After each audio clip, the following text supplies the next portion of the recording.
Okay, last time we made our texture paper, and now we're going to take that texture paper and we're going to cut out shapes, and we're going to make a texture town. Now the first thing we're going to do is we're going to add the grass for our texture town.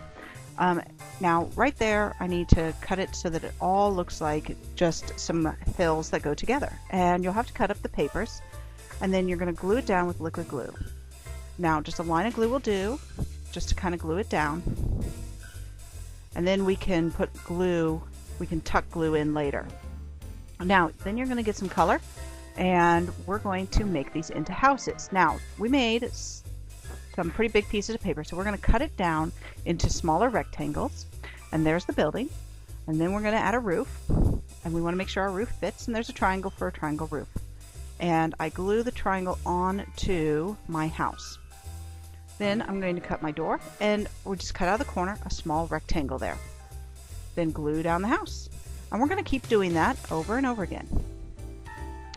Now we can also add little windows with little rectangles. And remember not to cut out of the middle of the page, but just to cut on the side. And glue down the edges, otherwise they'll flop up and get torn off easily when they're in the drying rack. I'm going to glue another house. Now you can also do an apartment building. Make sure that you glue down, and you glue on the sides for big areas.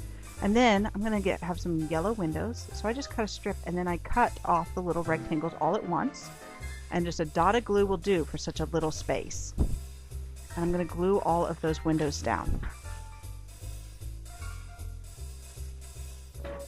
Now for things that are further away, I'm going to make them smaller, and they can also get tucked behind other buildings too. So for things that are far, far away, look itty bitty. And I can also put them higher up on the hill. So here I built a higher hill. Alright, now I'm just going to have one of my students finish up for you. And you can see how she just continues to build, and also how she tucks in all of the blue spots and cleans it up so it all looks nice and neat. We want our houses and our projects to look nice and neat.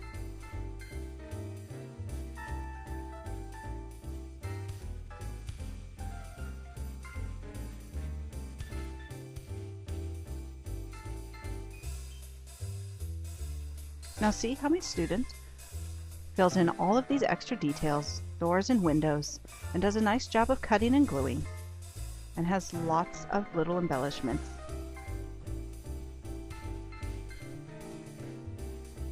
Also remember, this is a town, so you need more than one or two houses. Have lots of little houses, some small in the background and some big in the foreground. Windows and doors, and lots of details.